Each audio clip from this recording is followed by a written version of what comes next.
You're listening to Whoa! Potluck.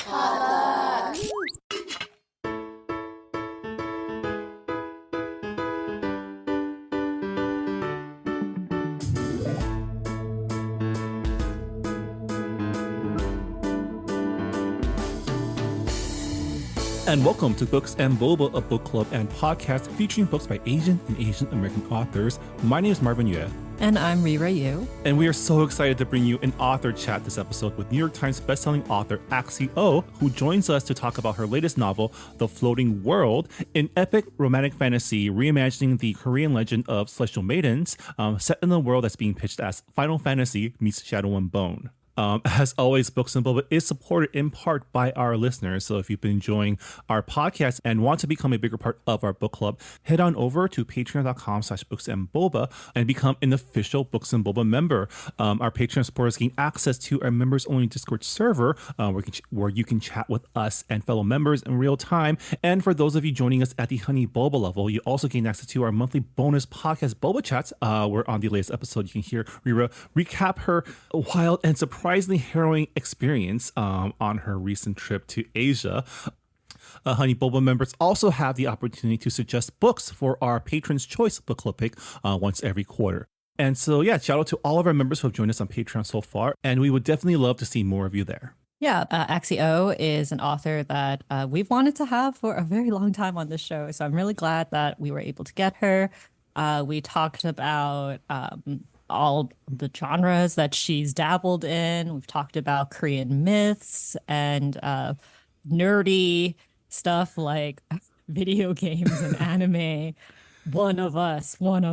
Yeah. So it was a very fun chat. So I hope you guys enjoy it. Yeah, so without further ado, here is our conversation with Axie Oh.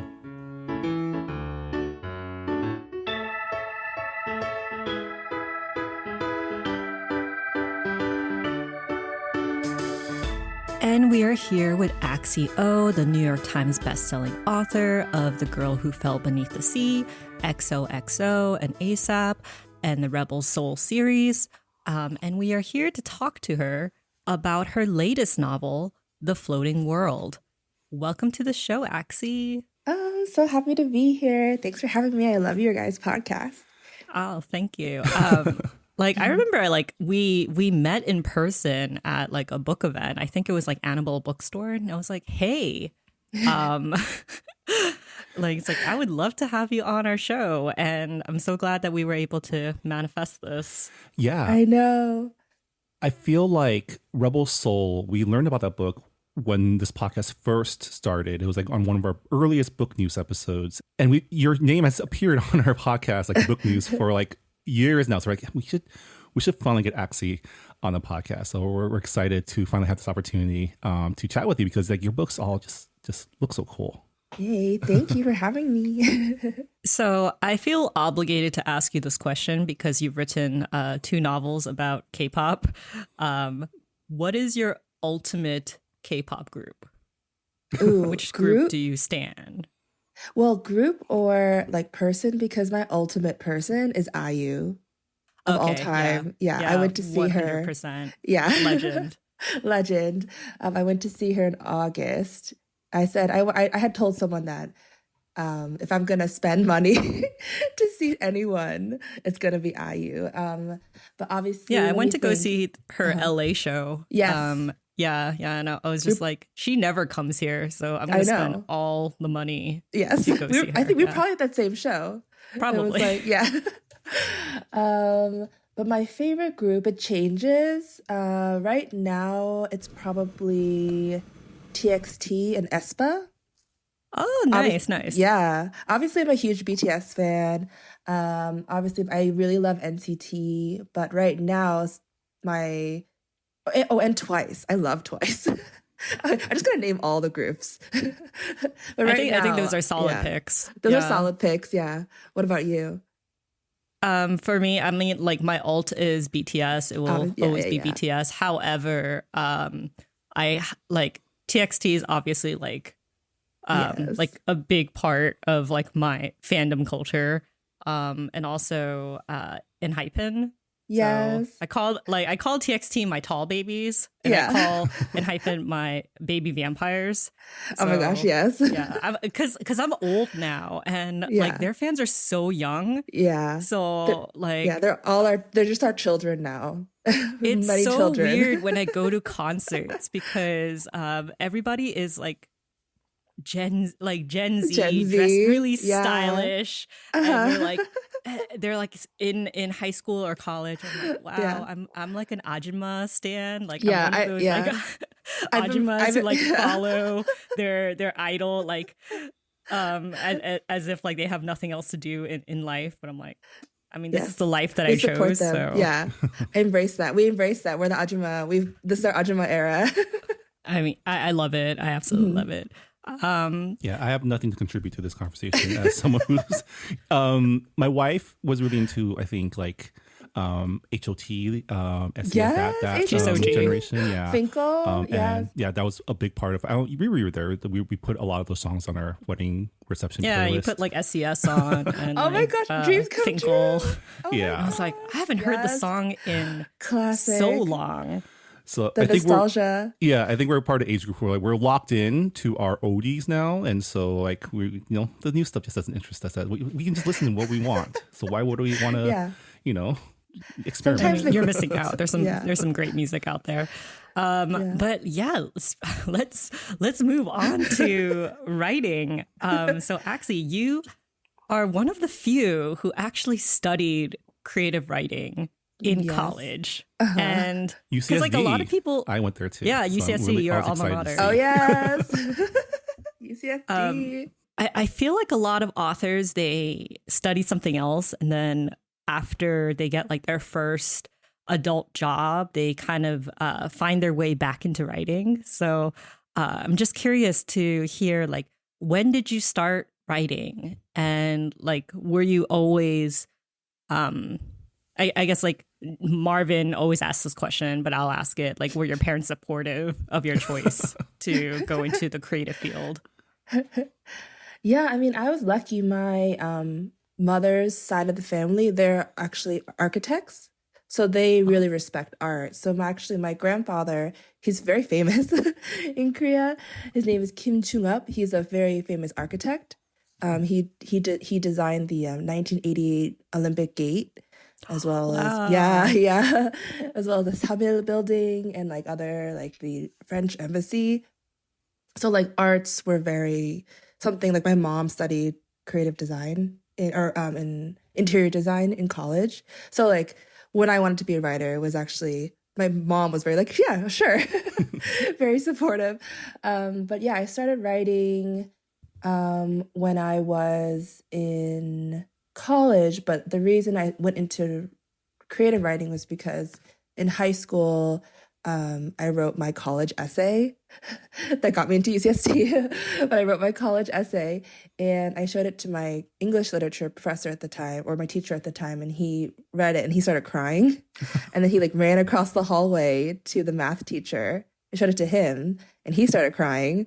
And I was like, oh, I have so much power. And then they were like, oh, maybe you should try studying creative writing in college. And I was like, I never thought of that. I was always been a big reader, but it never crossed my mind that you could be a writer. Like that could be a thing. And so when I was in college, I did a creative writing, like it was like a double major. It was like writing, literature, creative writing, plus history. Because I was like, maybe I'll be a teacher or an editor. I still wasn't sure if I would be a writer. And then when I graduated, I actually moved to New York City and I worked in publishing for a year. I worked at a literary agency, but for that entire year, I actually didn't write because I was just so tired after working like the 9 to 5, reading other people's writing and like editing it and like going through all the process. I was getting like tired. And so after the year was over, I like called my mom and I was like, can I come home and like pursue a master's in writing? Can I try to really take this seriously? And the course that I wanted to take was just doing it the education wise, because I thought, oh, then maybe I can teach in the future, I thought. And then I heard of these writing they're called low residency programs. So you don't have to be on campus all year, and they're short. They're just 2 years, and you only have to be on campus, I think, like 14 days twice, like twice a year, 14 days on campus. And so I was like, this is great. So I moved back home with my parents and I went to school. That's how I went to get my master's. So that was and then during that time was when I entered the New Visions Award, which is what published my first book, Rebel Soul. So the New Visions Award is an award given to unpublished, unagented authors of color by Lee and Low Books. And if you win the award, then they publish your book. So that's sort of how I got my foot into publishing. Yeah, actually, that was like my next question. I was going to ask you about like your experience, like winning the New Visions Award and getting a contract, because this is a very unconventional way to get represented. And like, was Rebel Soul your first manuscript, or was it like did you already have a novel in the drawer and you're like, okay, time to work on something else? Yeah, I did have a novel in the drawer. I wrote this like epic portal fantasy, as one does. I loved it. And then I queried 5 people who didn't even represent fantasy because I wanted to be rejected so I could get it over with. Because I knew it wasn't very good. So I put it in the drawer. And then, yes, my second book was actually Rebel Soul. And I had written the full book, and then I started querying it, but I was getting a lot of rejections that were like, dystopian is dead.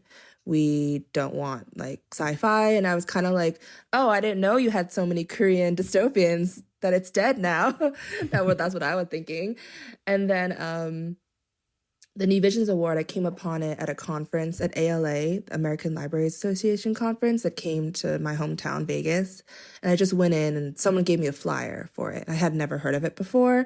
And then I was like, oh, this is really cool. And so I submitted it without an agent, right? And then after it won the award, that's when I got my agent. So I was able to kind of hook an agent by saying I won this award. And also at that time I had written The Girl Who Fell Beneath the Sea. That was actually my third book. Even though it came out after XOXO, I actually wrote it before XOXO. Publishing works in weird ways. Yeah. Time is like, time is really weird. And like sometimes your second novel becomes your third or fourth novel. Yeah. We've seen that. We've encountered that quite a few times doing this podcast. Yeah, it's interesting. So, your name, your books always stuck out to me because, your first published book, Rebel Soul, was about giant robots. And this was like the early day. I want to say it's early days of like, you were probably one of the OG speculative fiction, like Asian American writers. And,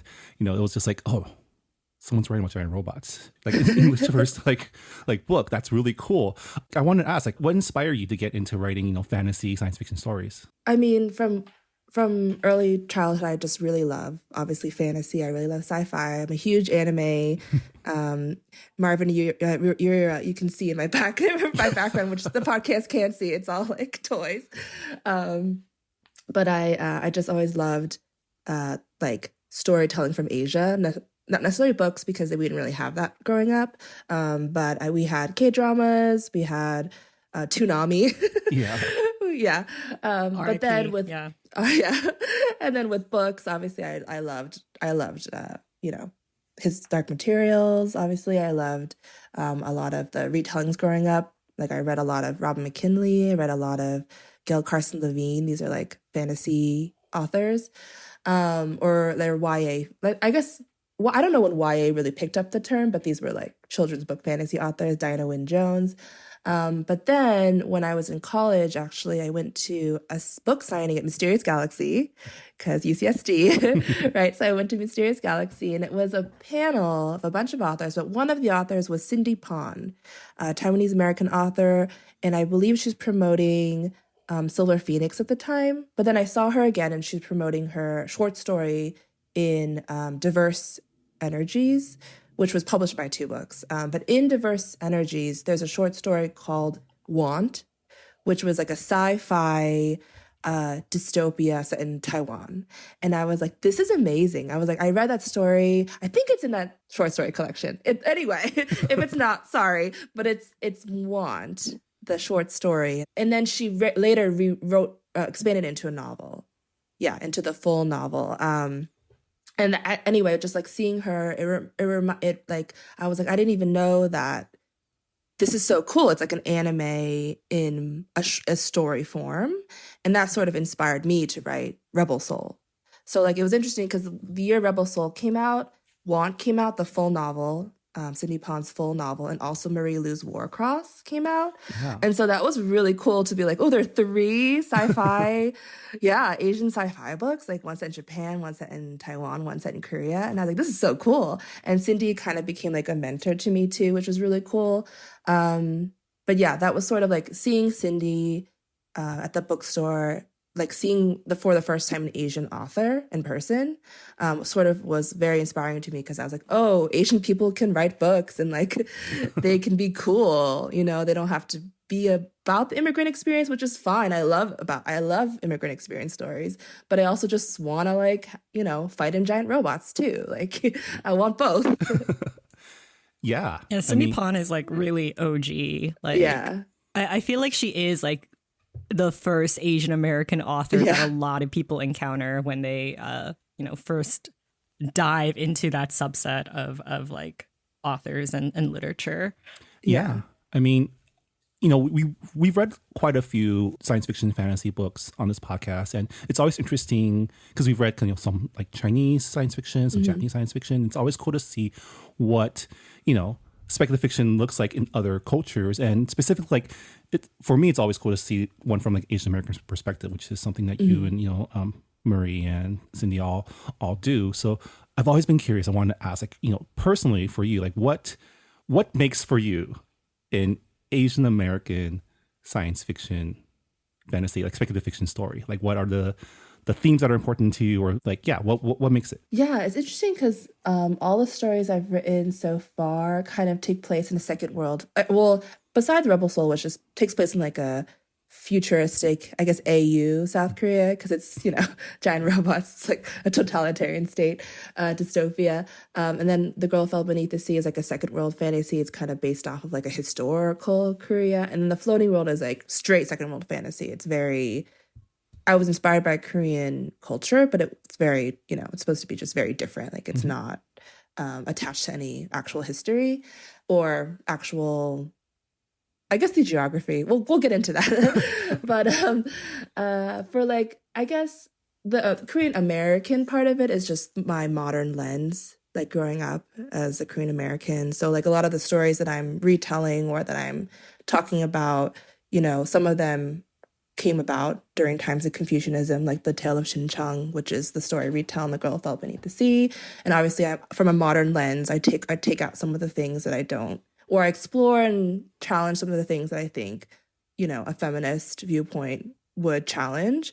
And I also change things like in the Tale of Shincheong, she's actually, so this tale is like a very old story about a blind man whose daughter is sacrificed, or she volunteers to sacrifice herself to the sea god for her father, for I think it's like 300 or 3 bags of rice. And it's like a filial piety kind of story. And then at the end, they're reunited and the father is cured of his blindness. And I was like, that's very ableist. That's like completely taking that out of my book. Things like that, like just the modern lens sort of element. And then I guess for like the Korean element, to me, it's it's not like even purposeful or intentional in a way. It's like, it's so interesting to me when people read the book and they're like, oh, I really connect to like the family stuff. I really connect to just like some of the language I use or some of the relationship dynamics I do. And I think that's just that's just like intrinsic to being Korean. It's sort of, that's, I guess there's like the whole iceberg thing where you have like the world building where the things you can see and then there are things below. The things you can see are like food, aesthetic and that kind of stuff. But then the things below the iceberg are like family ties, like jokes. Okay, this is like totally tangent, but have you ever seen My Sassy Girl? Yes. With Jen Jihyun, yeah. I've seen the That highlights. oh, it's so good. But that movie has so much like Korean humor that like a lot of only Korean people or East Asian people or like that have the similar kind of cultural things will like think it's funny. But anyway, so things like that where it's like there's things that only if you're like in the culture you might recognize, but if you're not, there's still really interesting and cool things that you can take from it too. And I think that's really cool about writing from your own culture, your own heritage. That's true. I always love like Yeah. clocking like space Confucianism or like fantasy patriarchy when I'm Yeah. reading like fantasy books and speculative fiction books from like Asian American authors. Because definitely, oh yeah, these are problems with our culture that we're exploring in a fantasy world. That's cool. It's like we call it Yeah. as we see it. So Yeah. yeah. So you've dabbled in many genres. You like mentioned your other books. Like Rebel Soul is sci-fi dystopia. ASAP and XOXO are contemporary romances set in like a K-pop backdrop.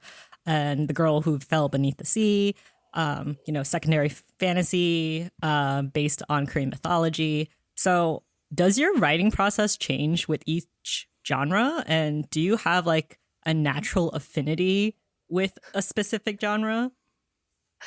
My writing process does. I mean, I don't know if it changes based on genre. I think it changes based on how much of the story I know. So XOXO actually, I wrote really fast, and I think it was because I knew the story really well. I knew the story I wanted to tell. Same with The Girl Who Fell Beneath the Sea, but ASAP and The Floating World took a really long time to write. And I think it's because I didn't know the story. So I was like exploring as I was writing it. So it was taking a long time. And then I kept on going off into like wrong tangents. I had to come back and had to rewrite it. So those took longer because I wasn't as sure of the story from the beginning. I didn't have as strong of a voice. Like The Girl Who Fell Beneath the Sea and XOXO, the voice of Mina from Girl and Jenny from XOXO came to me like from the beginning. So their voices were really strong to me. So it was easier for me to write their perspectives. But that wasn't necessarily the case with Sori from ASIP and Ren from The Floating World.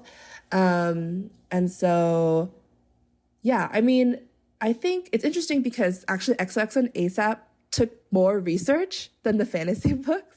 It's because they're, it's based in the real Yeah, world. You yeah. can't get those things wrong. Yeah, I was like, oh my gosh.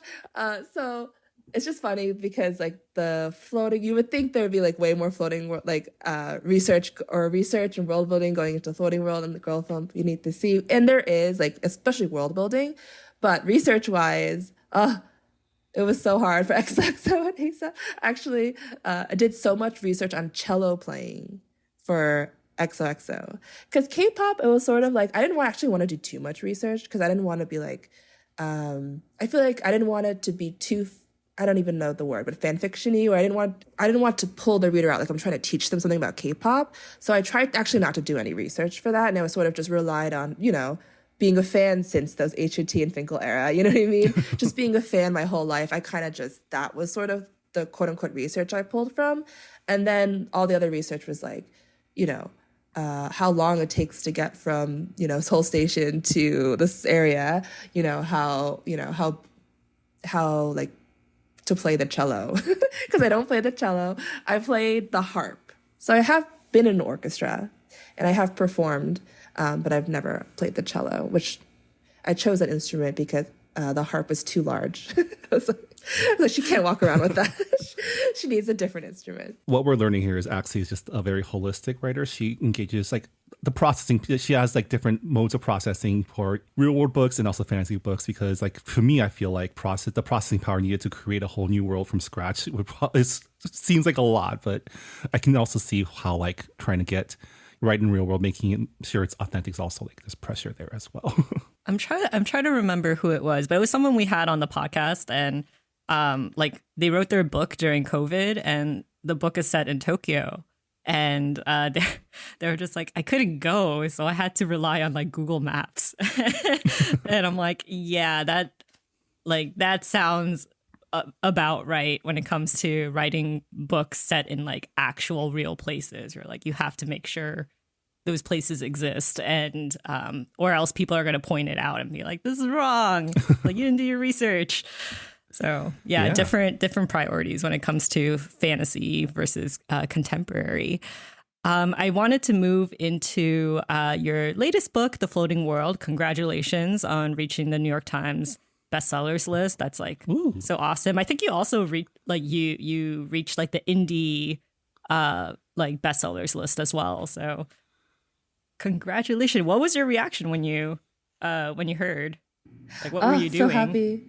Oh, what was I doing? Well, actually, the way it works is that the publisher knows before. So I knew about the indie, like, I think the indies release on Wednesday, but publishers know about it on Tuesday. So it came in so I knew about the indie on Tuesday. So I was like, yay, kind of like it's such a great feeling. And then the New York Times publishers know about it at like, I don't know, 2:00, but it goes live at like 4. So I knew about it maybe 2 hours before.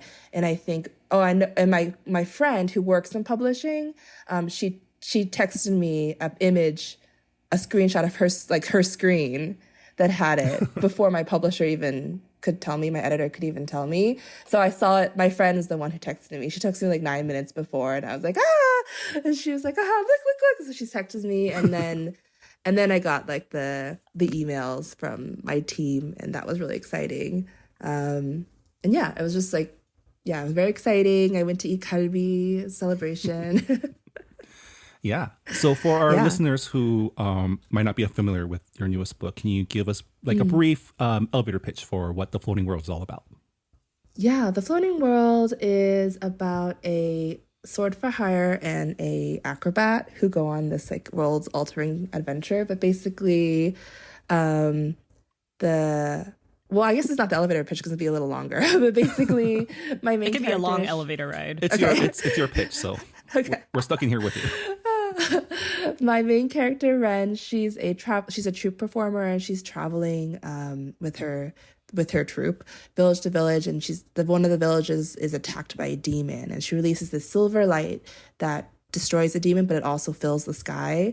And then far away across the mountains, to the place called the Floating World, they see the light, and they realize that the person that should have died 10 years ago is actually alive. So they send, I think it's like 95 assassins after her. And then there's 5 other people that are also sent. And one of them is Hunho, my sword for hire, who's sent to protect the girl who wields the silver light. So it's sort of, they're on these sort of journeys that are going to collide and go on this fun, like video game-esque adventure. Yeah. I definitely got Final Fantasy 7 and 13 vibes, and I was like, I know Axie is definitely a video game player. Like, I can just picture it. Yes. I can also picture like her, like, I don't know, like the book reminded me of Laputa because it's also like a floating like country in the sky. So I'm like, she's one of us. She's one of us nerds. I will say the intro chapters were such like opening act of a JRPG. Especially Sung Ho's opening, your swordsman's opening act, which I think because the tagline for this book was Final Fantasy meets Shadow and Bone, the opening act for him was like a heist/sabotage mission, and it just had the intro music for Final Fantasy 7 playing in my head while I was reading that whole part. I pitched it to my editor before I even wrote the book. I said it's going to be like a Final Fantasy hero meets a Studio Ghibli heroine, because I love shonen so much, but shonen doesn't usually have that much romance. And I was like, okay, I kind of want to put a shonen and a shoujo together. So it's like you have a lot of action, but you also have romance. Like I really wanted, as a reader, that's just like what I wanted to satisfy. So that's what I was trying to go for. And the inspirations, like aesthetically for sure. And the character of Cloud was like very inspires Hano. And then Ren was like, like Studio Ghibli heroines in general are like awesome. They're like, so strong. Very wholesome. Very wholesome. Yeah. And so I just wanted those like vibes for her in her like idyllic village that's then attacked by a demon. And so it was sort of like funny because like her life is like so idyllic and he's like suffering in this like dark world. And I was like, oh, this is fun. And it's like a dark and light world coming together. I thought would be really fun. Yeah. Sunshine and Grumpy pairing for sure. So like the floating world is partly inspired by the Korean myth, the woodcutter and the celestial maiden. Since like your previous book, The Girl Who Fell Beneath the Sea, like that's like a retelling of a Korean myth. So this is kind of like in your wheelhouse. But I'm curious, like what about the myth piqued your interest? Like talk us through how that kernel of an idea grew into like a whole novel from this one myth. Yeah. So after I wrote The Girl Fell Beneath the Sea, I'm sure you guys know, if you call all the authors, we have like the option clause in our contracts, like what are you going to write next? And so mine was for YA fantasy. So I was like, what am I going to write next? And you kind of always want to tie whatever you write next to your first book so that, people who read your first book, they have something else to read after. And so I was like, okay, so if I'm going to work with another Korean legend or myth, what's it going to be? That was sort of my starting point. And then I was like, the two that I was most familiar with was The Tale of Shimchung and then this one, The Woodcutter and the Celestial Maiden. These were the two that I was the most familiar with. And then the Woodcutter and the Celestial Maiden also is similar to like Selkie stories and Swan Maiden stories. So it has like a precedent. So it's basically a story about a magical woman, right? So Celestial Maiden, she comes down from the heavens, she bathes in the rock pool, and then her magic wings are stolen by a human, which basically traps her on Earth. So that's what it's like, a kind of like a Swan Maiden or like a Selkie story. And so I just the themes of that like were just so like to me were very heart-wrenching. And there was also I did a lot of like research on the legend itself because the story I knew from The Woodcutter and Celestial Maiden, but I also was reading about just legends in general, about celestial maidens in general, because there's a lot of like rock pools in Korea, a lot of waterfall pools in Korea. So I guess there's just like a lot of legends of like women bathing in rock pools. And I was like, okay. So I just was reading a lot about this legend. And then from there, I was like, well, what if she had, besides like her wings, what if she had other powers? And so that was sort of, I added in stuff like that, like, the idea of because like celestial maidens also appear in obviously in other Asian myths like in India, and so I was like, okay, what kind of powers am I going to give her? I was like, well, if she is from the sky, then she has to have light powers. And then so I sort of just like adding powers to the character, sort of like Sailor Moonified her, because I was like, she's going to be a magical girl. And also because The Girl Fell Beneath the Sea was like Mina, my main character, she was like a human in a world of gods. Ren is sort of like a goddess in a world of humans, and I thought that was a really fun thing to play with. And so it was sort of like the spark of the idea came from the legend, and I try to really make it into a plot point in the book, and then even more so actually in the sequel. But then I sort of just went from there, just added all this different stuff to it because I just wanted to make it more exciting for me to write, even if it's not necessarily in the original legend about them. Yeah, I mean, the original legend, the message is all men are garbage. And it's definitely one of those stories where like, it's like, oh, I don't know if you should stay with this toxic man who like stole your property. And I think there's different endings for that myth as well. There's like one ending where, like, the husband, he managed to make it up to like the Skyland, and he becomes like he like has to serve the wife's family, and he has like so like the roles are kind of switched, and he's like, I kind of want to go back. He wants to like go back to his mom who takes care of him all the time. So I was just like, I'm glad that there were actual like nice guys in your book, because in the original legend, not so much. Yeah, it was sort of like, I wanted to explore that too. And then I said, like, in the second book, there's more, I tackle more of like the themes of that actual story, which was really fun for me because it was like, I don't want to spoil it. Yeah, I mean, as we know in Final Fantasy games, the final boss is always God or some sort of... or like death. So let's talk about world building. So your book provides 2 stunning maps, one of Serenia and Volmar, and then the other of the underworld. And I love maps in any kind of fantasy novel. And it's also like very helpful for me to like map out how far everything is in the journey. and like follow characters. But I'm curious, like, did the world's landscape come first, or was it like constructed after you figured out, like, okay, these are my characters, and this is where they have to go, and you kind of like mapped it out later? Yeah, it was definitely the latter. It was like, oh, they're going on this journey, and so I was like, okay, so they have. I was like, oh, so she has to be far away enough that they. So I was like, okay, there has to be a mountain here. So it was sort of like as the story was going, I was like, okay, now I have to add a river, and it has, So it was like as the story progressed, that's when I added things to the map.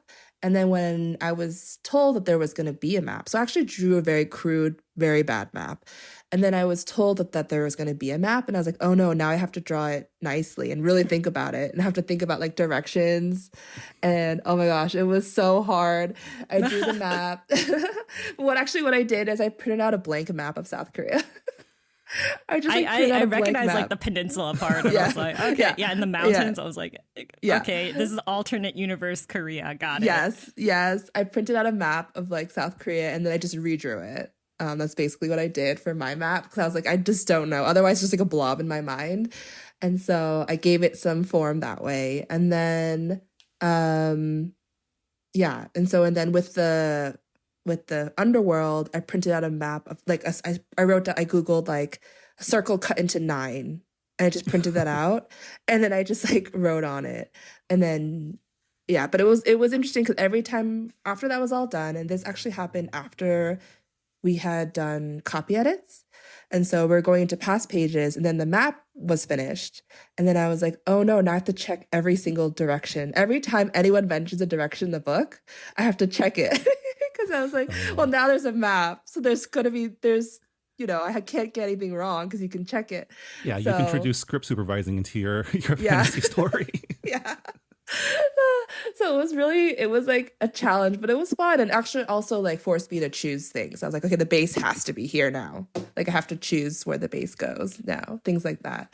Because before I was sort of like a blob in my mind. I was kind of like, well, it could be here, it could be there. But now you have an Yeah, and awesome with, like, fantasy the map in floating- your book. Like, did you have a map person who like finalized the map for you, or like? Yeah. So the map person, her name's Virginia Allen, and she does a lot of the YA fantasy maps. So I think she does like most of them actually. And she's great. She does all of like Elizabeth Lim's maps. She does Stephanie Garber's maps. She was like my dream map maker. So when they said they're getting her, I was like, oh my gosh, thank you. And then I felt so much pressure to make the map like easy for her to understand. I knew that I don't have that. The only thing I know how to draw is like a bunny. And so I was like, there's no way I can even try to draw this map to make it look good. But at least I want it to be easy for her to, look at and recreate. Yeah. Yeah, I was just gonna say, like, oh, there's a floating country in the sky. I don't know how you're gonna map that, but it's there. Yeah. And I want to talk about your magic system, because I thought it was like pretty interesting, because your book is like a blend of steampunk, like we said, like Final Fantasy, and then you have folktale, which is the Korean myth part. So how did you come up with the rules of magic in your book and like the restrictions for it?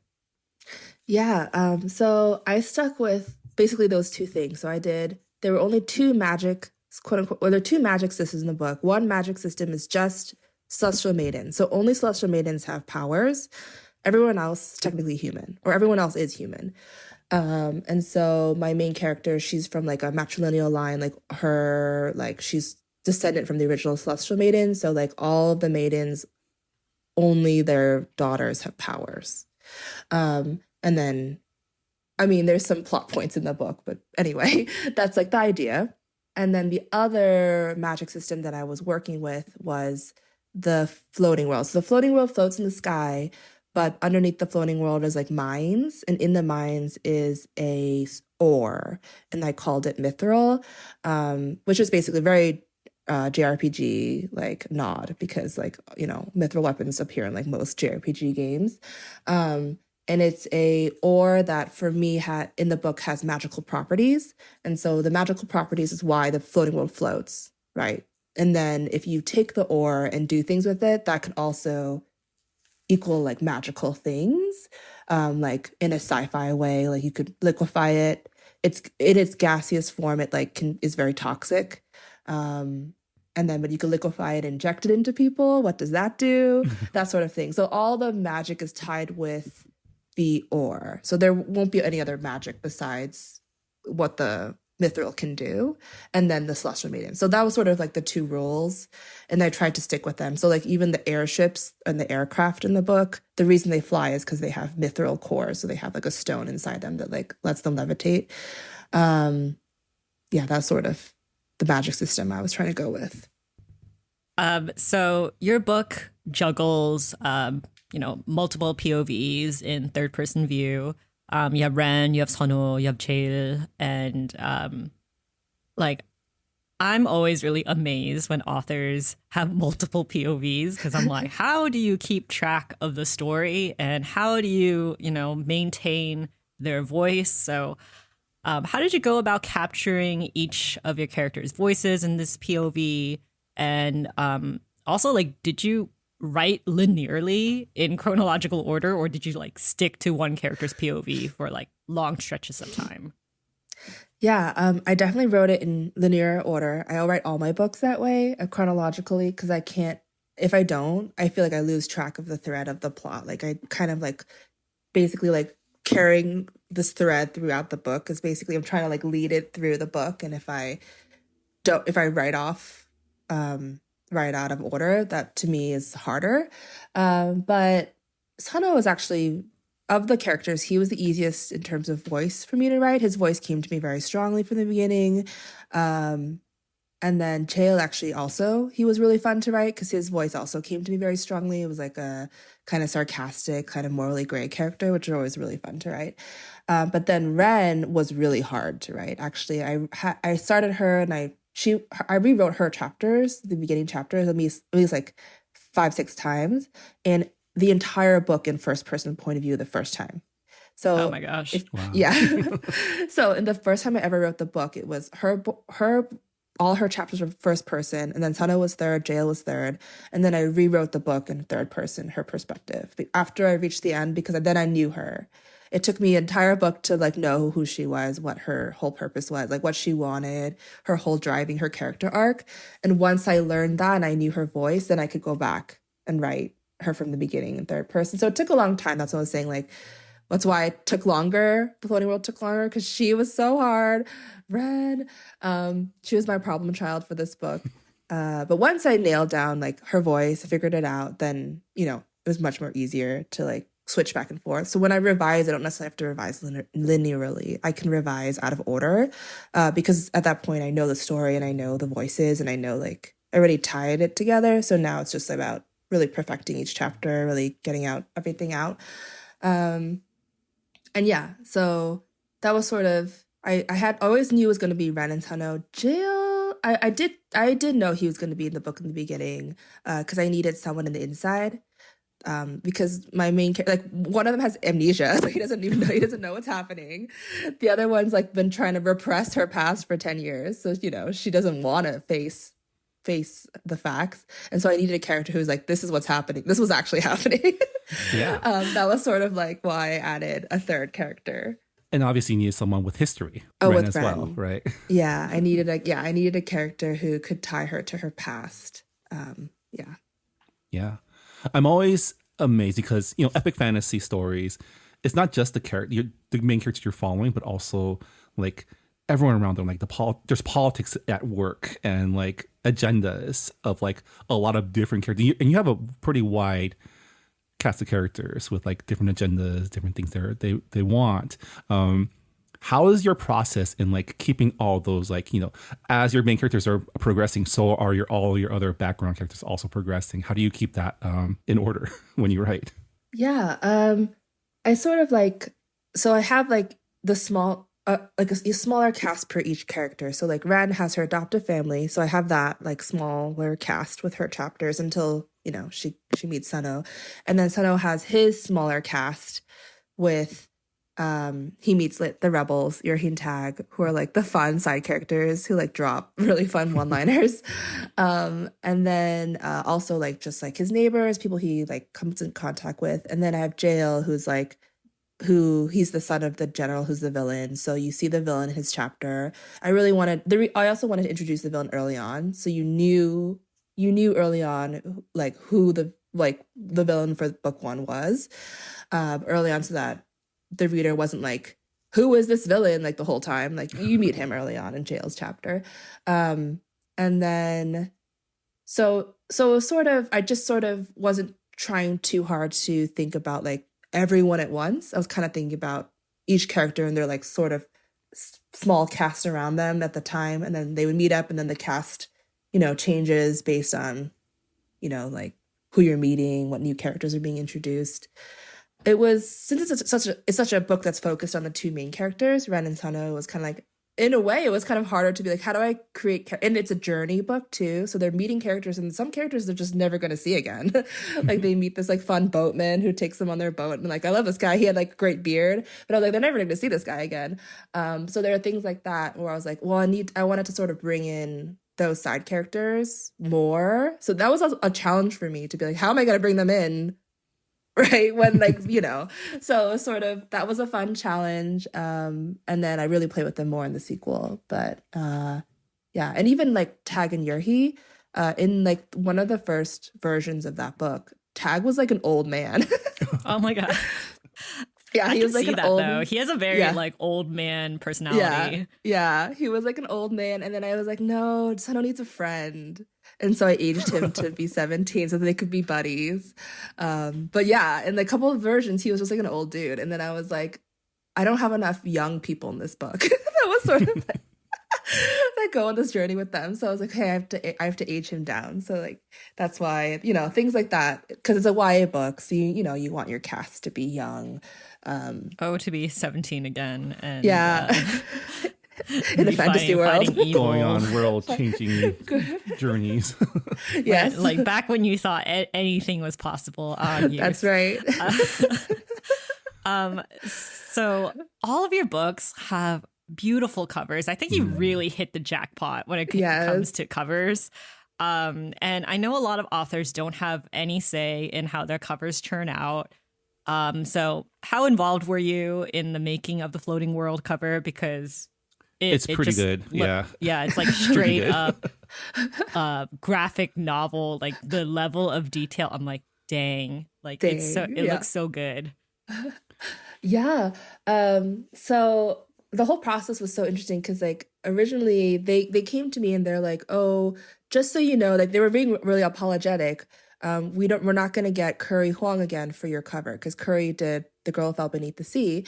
And I was like, oh, okay. And I was like, that's actually okay with me. I was thinking in my head, because the book is so different than The Girl Who Fell Beneath the Sea. So I didn't want people to be like, oh, it's like a sequel or it's going to be very similar to the first book. And then like, but we did get Gues. And I was like, what? What? Because I'm a big fan of that artist. He did Jade Fire Gold for June Ciel Tan. And he's also just like a really like famous artist. And so I knew who he was. I was a big fan. I had like his art on my Pinterest aesthetic board. So I was like, what? And then so I knew that was going to happen. They showed me the first run of it. I think they asked me what I wanted on the cover, and then I kind of just gave character descriptions, and then I said like what some of the symbols were, like her mask, his scarf. Like I just kind of told them, things that connect to the book, because they did a really good job with that. With The Girl Who Fell Beneath the Sea, they had like the Red String of Fate, they had the magpie and lotus flowers, so like symbols in the book they put on the cover. And so they said they're gonna do the same thing, and then they showed me the first draft of it, and it was basically what you see. It was like basically what you see. They weren't holding hands. That was only difference. And so the one edit we did was, can you make them holding hands? And then he made them holding hands, and then I was like, oh my gosh. It's romantic. So that was sort of, yeah. And then with the sequel, they showed me the first draft, and I was like, oh my god, he looks like Marth from Fire Emblem. So that was my feedback.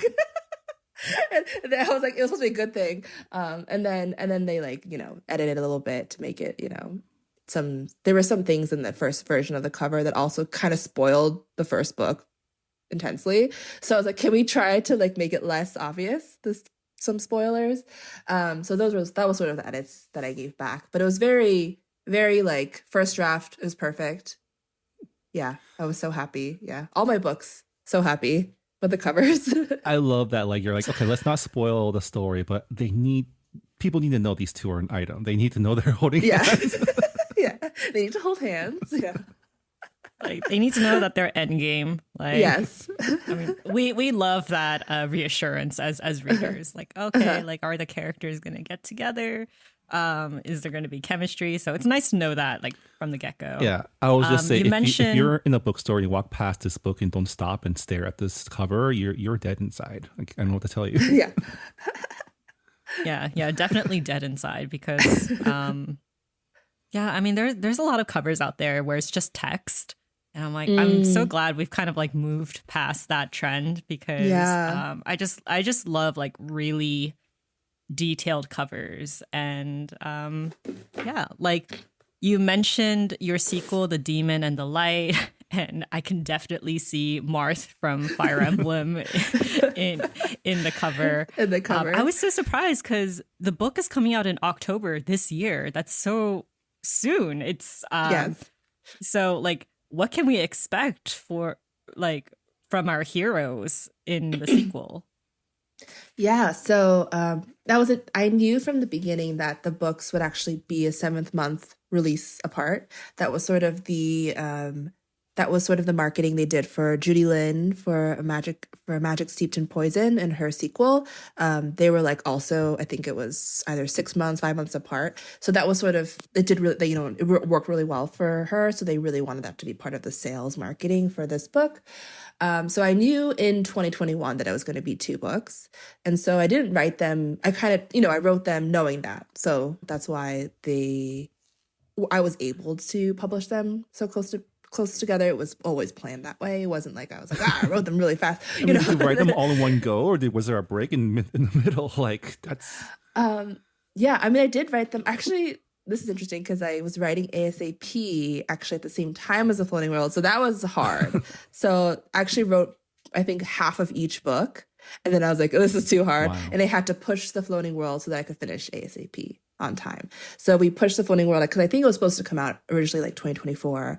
And then we pushed it so that I could finish ASAP so that, I wasn't doing 2 books at once because that was just too hard. And then after The Floating World, I went straight into Demon in the Light. So I did go straight into another book, but I did have a break because, I was like working on like, I did like The Floating World draft and then or did half The Floating World, half ASAP, finished ASAP, finished Floating World, had to go back and do ASAP edits, and then I went to The Demon in the Light. So it was kind of like doing a juggling act. And yeah, so it's actually been really fun to be like, yeah, The Floating World came out and you can read the sequel in like 6 months. Yeah. Yeah, it was definitely a shock when I reached like the last page. It was like, it's coming out October 2025. I was like, 2025? Yeah. Like, usually we have to wait like a year or 2 for the next one. So yeah, I'm just like, cool. I'm used to waiting like 9 months to like a year. This is new. Like, Yeah. So I know my friends are like, I hope you don't set a precedent that we all have to have books released twice a year.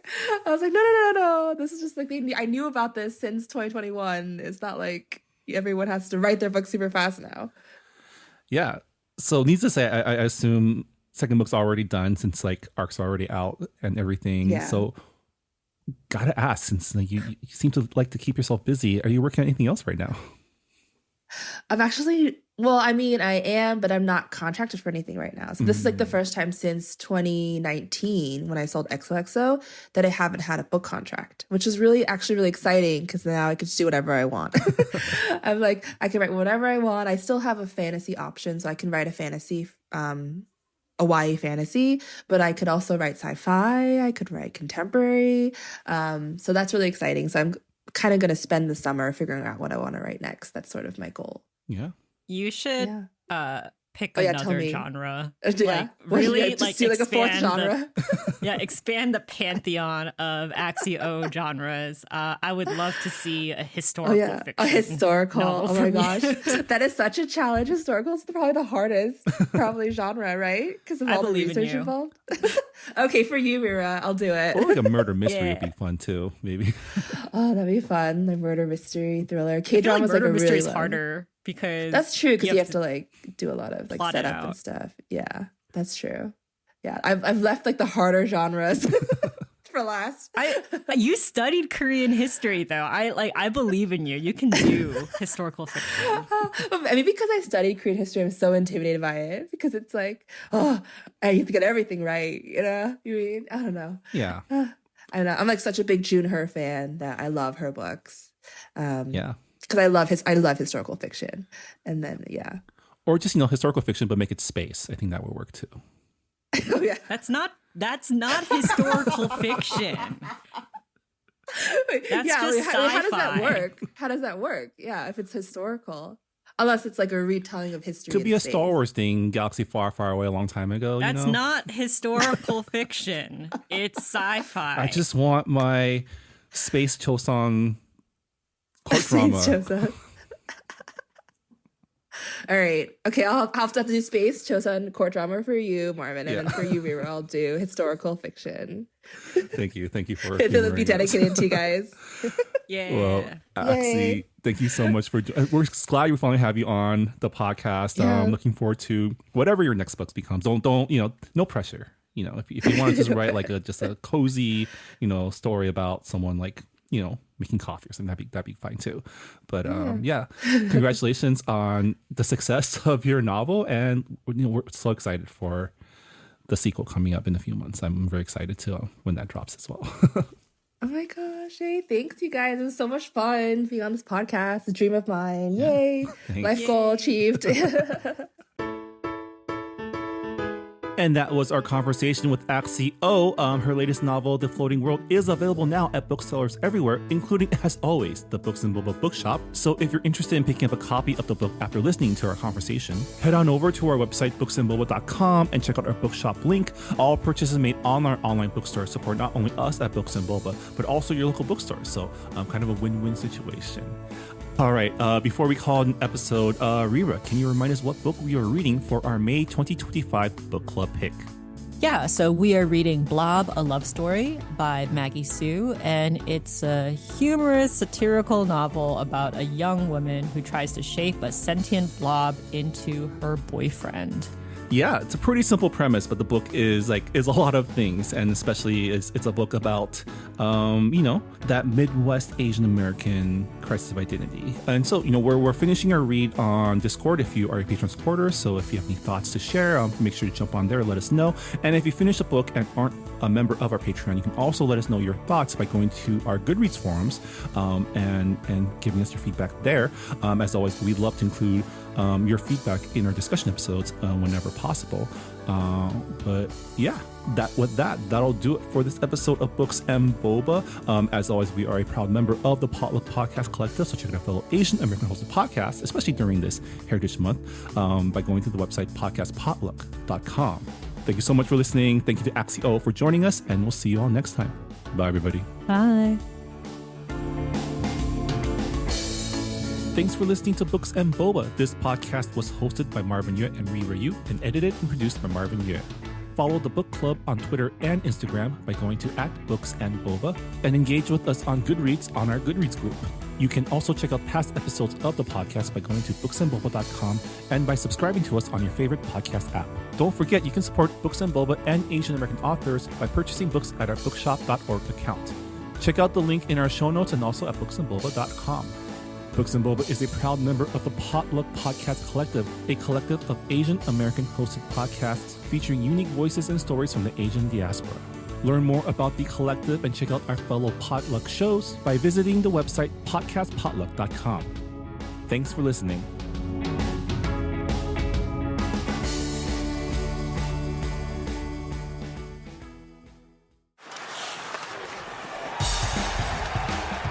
Hey, sports fans. Welcome to Asians in Hockey. You may not realize it, but there's a rich history of Asians and AAPI folks who have contributed to the legacy of the greatest game on ice. From classic legends like Julie Chu and Robin Bawa to current greats like Leah Lum and Nick Suzuki, and even rising stars like Akane Shiga and Jason Robertson. We'll cover their stories, celebrate their accomplishments, and learn about their impact on the sport of hockey. I'm Nate Nakau, former beer league player, occasional youth hockey coach, and longtime hockey fan, and I'll be your host as we take a look at the rise of Asians in hockey. Subscribe to us on Apple Podcasts, Spotify, Pocket Casts, or wherever you get your podcasts. Part of the Potluck Podcast Collective.